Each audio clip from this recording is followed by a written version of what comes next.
Doutor Júlio César, seja bem-vindo ao Viver é Melhor. Doutor, muito obrigada por estar aqui. Obrigado, Camila. Seja bem-vindo ao nosso programa. Boa tarde, doutor, por favor.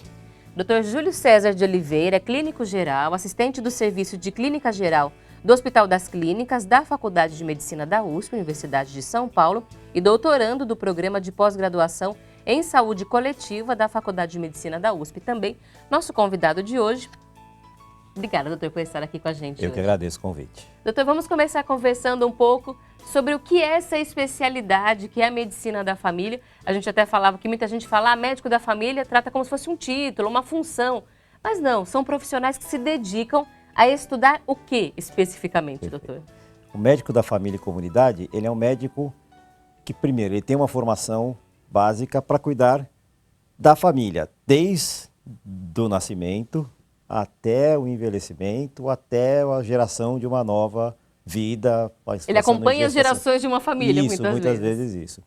Isso era muito comum antes, né? A gente tinha médicos que ficavam no território e isso até como uma política, como intencionalidade de fazer e valorizar essa medicina de família, de ter uma formação do médico de família, naquele médico que tem essa formação para cuidar da família como um todo e que está lá no território. Então, ele está lá na unidade básica de saúde, perto da casa do paciente. É importante a gente olhar e entender que eu tenho hoje especializações em médicos de família, então eu tenho, por exemplo, residências médicas, eu tenho curso de especialização, mas sempre que o médico, mesmo que não tenha um curso de especialização, uma formação mais formal em medicina de família, quando ele vai exercer essa função, ele é capacitado antes de estar lá naquele território. Então ele recebe todo um treinamento para conseguir exercer essa função. A gente tinha essa impressão de que médico de família era o médico de antigamente. Que a gente não tinha tantas especializações, a gente fala, hoje a gente tem especialista em joelho, especialista em tornozelo, e a medicina de uma forma geral foi muito se especializando. E às vezes a gente tem a impressão de que perdeu um pouco desse olhar geral sobre todo mundo da família, porque fala, nossa, mas cuida de criança, cuida de adolescente, da mulher, do homem, do idoso, é um pouco de tudo. A gente está voltando a entender a importância desse tipo de olhar. É claro que as especialidades são importantes, porque aí a gente consegue entender a fundo, mas esse olhar geral sobre a saúde, pensando em comunidade, ainda é muito importante também. Sim. A gente, principalmente com o desenvolvimento do conhecimento, a tecnologia, é muito fácil você ir cada vez olhando mais o detalhe. E a ideia da medicina de família é um pouco fazer esse caminho ao contrário, de olhar cada vez mais o todo. E o interessante é que o todo não é só o indivíduo como um todo, é a família como um todo, é o território como um todo, é o ambiente, a comunidade onde esse paciente ou esta família está inserida. Então é voltar um pouco no caminho contrário para entender como a família, os determinantes e como é que eu consigo olhar isso de uma maneira mais geral. É óbvio que se ele precisar de alguma coisa mais específica, mais detalhada de alguma coisa, ele sabe e tem os mecanismos para encaminhar ou para esse paciente chegar nessa necessidade. Mas a ideia é fazer um pouco o caminho contrário, de olhar para o geral e o geral além do indivíduo, só olhar a família, olhar a comunidade. Isso é importante porque muitas vezes é esse desafio que as pessoas têm. A gente escuta aqui nas entrevistas sintomas que são os mesmos para centenas de doenças. Aí tem, por exemplo, hoje alguém que está com dor de cabeça. Não sei se é Covid, se é dengue, se é influenza, se é rinite. São sintomas muito difíceis. Um médico desse vai ser esse primeiro médico que vai falar, não se preocupa com isso. É um médico que vai conseguir... Por isso que é a atenção primária, doutor, que a gente fala? É muito comum eu ter um sintoma desse e achar que a resolução desse problema ou a investigação disso está no pronto-socorro ou no hospital, mesmo que esse sintoma não seja um sintoma mais grave, mais urgente. E a ideia da atenção primária é exatamente essa. Eu voltar e fazer este acompanhamento inicial na atenção primária. A outra coisa, quando a gente olha para a medicina de família, que é muito importante, é a ideia da longitudinalidade. Então, este médico, vai acompanhar a família ao longo do tempo. Então, é muito mais fácil, se ele já acompanha você ao longo do tempo, se ele saber se a sua dor de cabeça é uma coisa mais ou menos grave, saber a qual medicação você responde ou não.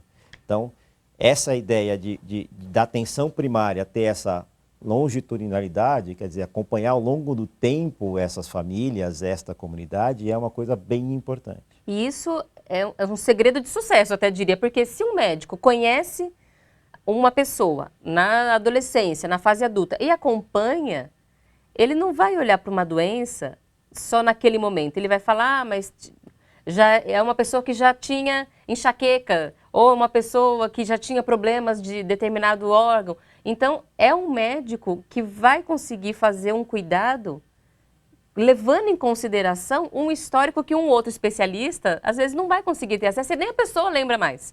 E, às vezes, ou o ambiente não é adequado, porque, por exemplo, eu vou num pronto-socorro, eu tenho a demanda de muita gente, então eu tenho que fazer um atendimento mais rápido. Eu vou num hospital secundário, por exemplo, uma atenção secundária, eu estou mais preocupado com casos mais graves, o caso menos grave eu dou menos atenção, então muitas vezes eu não respondo à demanda daquele paciente, porque o local onde ele está não é um local adequado. Então, além desse conhecimento dos antecedentes, da família, às vezes de alguma coisa que está acontecendo na própria comunidade, que pode estar interferindo naquele sintoma, além disso, é um local mais adequado para você fazer esta primeira avaliação. É um local onde eu consigo olhar e falar, não, a gente consegue... O compromisso do médico é esse. É esse, a gente vai resolver isto aqui e... Quando eu olho para a atenção primária, entre 80% e 90% das queixas se resolve na atenção primária. Isso é um dado que poucas pessoas conhecem, mas se olhar a atenção primária funcionando adequadamente, 80% a 90% das queixas são resolvidas na atenção primária. E eu identifico esses 10% a 20% dos pacientes que precisam de atenção secundária ou terciária. A gente vai voltar nessa informação já para entender melhor isso, mas só para a gente ver uma boa notícia aqui, segundo dados da demografia médica no Brasil, publicada em 2020, na última década, a medicina da família e comunidade foi a especialidade que registrou um maior aumento no total de residentes, pulando de 181 vagas no primeiro dado analisado em 2010 para 1.031 em 2019, representa um crescimento de quase 5 vezes, o que mostra realmente uma volta a esse profissional, a valorização de novo desse médico que tem esse olhar de família. Agora vamos entender um pouco da prática. O senhor falou assim, ele está num lugar mais apropriado. Que lugar é esse? Onde é que o médico da família trabalha? Geralmente ele trabalha ligado à unidade básica de saúde, então ele está lá perto do território das pessoas que vão procurar ele. E muitas vezes, a gente está falando aqui muito do médico de família, mas muitas vezes a gente está falando de uma equipe de saúde da família, que é uma equipe multidisciplinar, onde eu tenho médico, enfermeira, posso ter assistente social, fisioterapeuta, psicólogo. E esta equipe, muitas vezes, parte do trabalho dela é não só dentro da unidade de saúde ou dentro do consultório. Muitas vezes, eles vão fazer visita domiciliar, eles vão fazer atividades em grupo de orientação, de orientação de atividade física, de alimentação. Então, ele não é um médico que fica dentro do seu espaço, lá dentro do hospital ou dentro da sua salinha no consultório, esperando o paciente chegar. Muitas vezes ele tem um papel mais ativo de adentrar a comunidade, entender o território, entender o ambiente no qual está inserido aquele paciente que ele vai cuidar. O senhor falou sobre o compromisso do médico de olhar o todo e de olhar o entorno dessa pessoa. O entorno muda muito, doutor? O entorno, o espaço onde uma pessoa vive, faz muita diferença na saúde dela? Muda bastante. Muda do ponto de vista, por exemplo, psíquico, então às vezes você tem um ambiente que está mais sujeito à violência, a desastres naturais, a gente está num momento de mudança climática importante, com um aumento importante de desastres naturais, da possibilidade de acesso até a esse serviço que você está, às vezes a unidade básica de saúde não é tão próxima, do acesso, a possibilidade de cumprir orientações terapêuticas. Então, você pede para alguém fazer uma caminhada, ele mora num local onde ele não tem um lugar para fazer caminhada. E aí, a minha orientação, conhecendo este lugar, acaba sendo adaptada para aquela realidade daquele lugar. Então, não adianta eu orientar alguém de andar 40 minutos na rua num lugar onde o adensamento populacional é muito grande, porque ele não vai ter onde andar. E isso é muito importante num país como o nosso, porque é um país imenso, com realidades de acesso à saúde muito distintas. A gente sabe que quem vive em São Paulo, por exemplo, capital, tem uma facilidade de acesso a profissionais absolutamente e absurdamente diferente do que quem vive no interior do estado, o que já ainda é diferente de quem vive nas regiões mais pobres do nosso país. Para essas famílias, um profissional como esse vai ajudar. A gente já sabe que são famílias que têm menos acesso a exames, por exemplo. Dados que são frequentemente publicados sobre como as mulheres negras, por exemplo, realizam menos exames de cuidado com a saúde. Então, é uma população que é vulnerabilizada de muitas vezes, é uma repetição de vulnerabilidades. Não tem acesso à segurança, não tem acesso à saúde, não tem acesso a médico. Esse profissional pode ajudar a gente a minimizar a exclusão das pessoas em situação de vulnerabilidade social da saúde, do cuidado com a saúde? A ideia é que sim. Então, ele tem esta possibilidade. Estando lá no território, ele tem essa possibilidade. Esta inequidade, né, essa diferença de cuidado, ela acontece nas cidades. Então, quando você vai para as cidades, os aparelhos de saúde eles estão cada vez concentrados, mais centralizados na cidade, e as periferias têm essa mesma dificuldade. Isso dentro de uma cidade, dentro de uma cidade, por Paulo, exemplo. né? São Paulo é um grande exemplo disso. As grandes cidades são um grande exemplo. A periferia tem menos aparelhos de saúde, uma unidade básica para uma população muito maior, e quando eu vou para os centros, isso é mais fácil. E ela acontece dentro das cidades, igual acontece para cidades maiores, mais longes, etc.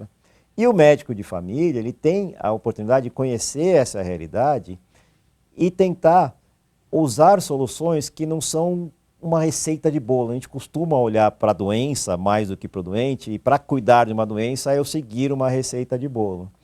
E o médico da família é um profissional que tem esta capacidade de olhar a receita de bolo e adaptar para aquela situação do paciente, da comunidade. Ele tem condições de ser referência na comunidade, então se a pessoa que consegue até ter inserções com os representantes do governo na saúde, etc., para dizer do que a população precisa, do que está... Exatamente. Doutor, quando a gente fala sobre o médico da família, o senhor falou, vai ter um olhar para a família inteira. Como é que faz para entender um pouco de tudo, doutor? É que, de novo, quando a gente pensa na especialização médica, quanto mais especialista eu sou, mais aprofundado num tema eu fico. Quando a gente olha para a medicina de família, ele não precisa se aprofundar na maior parte dos temas. Este é o grande ponto. Quando eu penso na medicina de família, eu passo por várias coisas que são, primeiro, a promoção da saúde, que eu acho que é o primeiro passo, e a promoção da saúde tem o aconselhamento com relação à atividade física, estilo de vida, alimentação, etc. Eu passo por imunização, então é um profissional que vai orientar a família como tem que ser imunizado. A gente tem a visão de que a criança precisa ser imunizada, mas a gente não tem noção que o adulto e que o idoso tem um calendário vacinal específico para eles, e que, quando ele é cumprido, ele diminui a chance dessas pessoas ficarem doentes.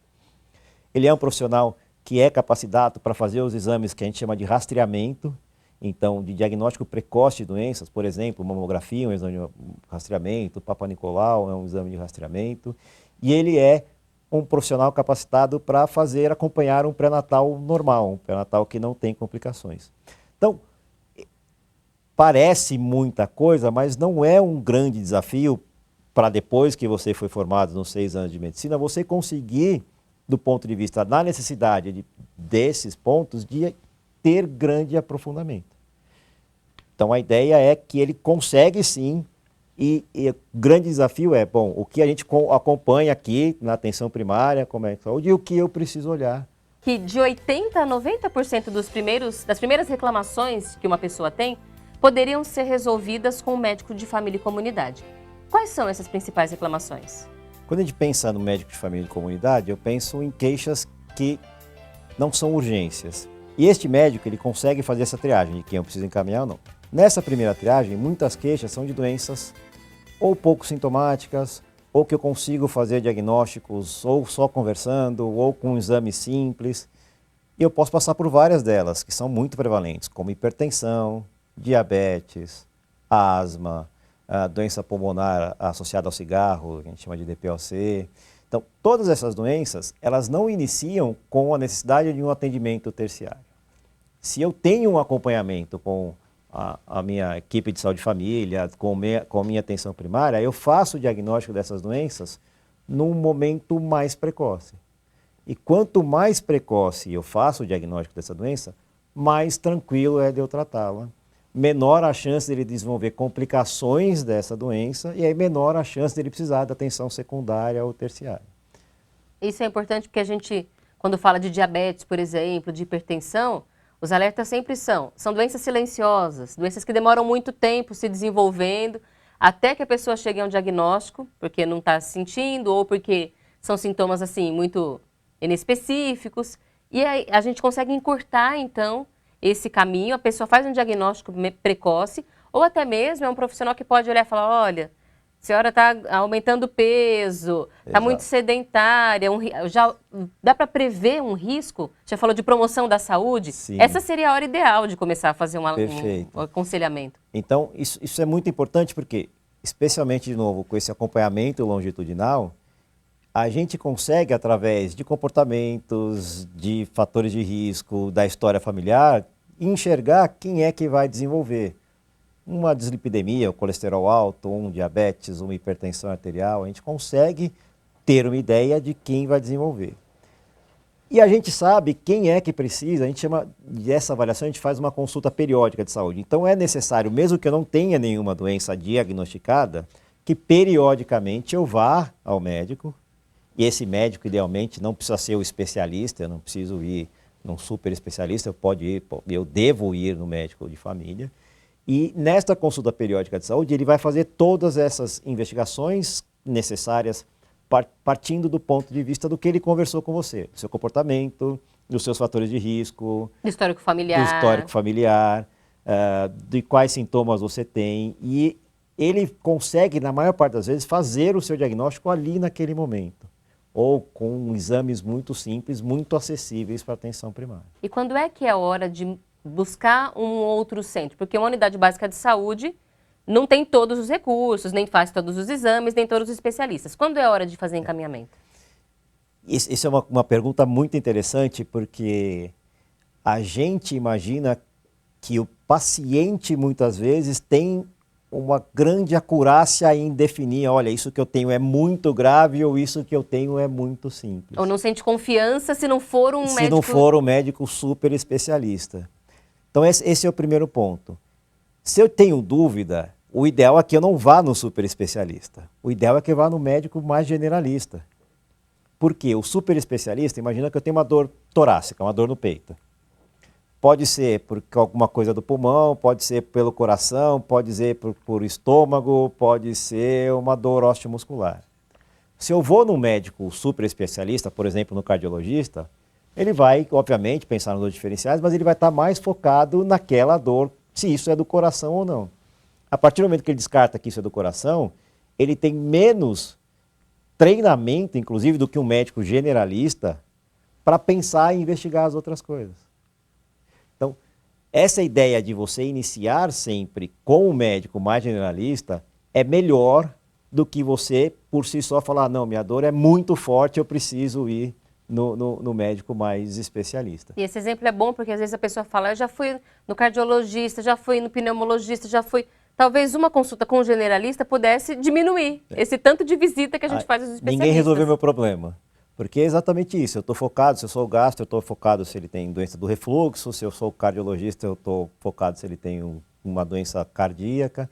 E o generalista, ele tem mais treinamento, inclusive, para pensar em uma gama maior de diferenciais e investigar essas gamas maiores de diferenciais. Então, o melhor momento, quer dizer, a melhor opção para você escolher o especialista é através de um médico mais generalista. Como é que esse médico atua em períodos como esses que a gente tem, por exemplo, febre amarela, Covid, que a gente tem assuntos que acabam tomando conta das comunidades e da sociedade de uma forma geral? Ajuda no combate, ajuda a identificar, como é que age? Perfeito. Então, de novo, a hora que a gente olha para Covid, para dengue, lembra que a gente olha lá para prevenção e são doenças que o contágio ele é conhecido como é o contágio. Então, a orientação da prevenção, de como se previne a doença, de como se dá o contágio, de como se faz uma profilaxia, um cuidado domiciliar, tudo isso faz parte desta equipe da saúde da comunidade. Ele faz essa identificação muitas vezes, e as unidades básicas fizeram bastante isso durante a época da pandemia de Covid, de ter atendimentos para essa população que tem os sintomas e fazer essa triagem. Olha, estes sintomas são simples ou os seus sinais são simples o suficiente para você ir para casa e ficar em observação. Esses sintomas são graves o suficientes para eu te encaminhar para uma atenção secundária ou até uma atenção terciária.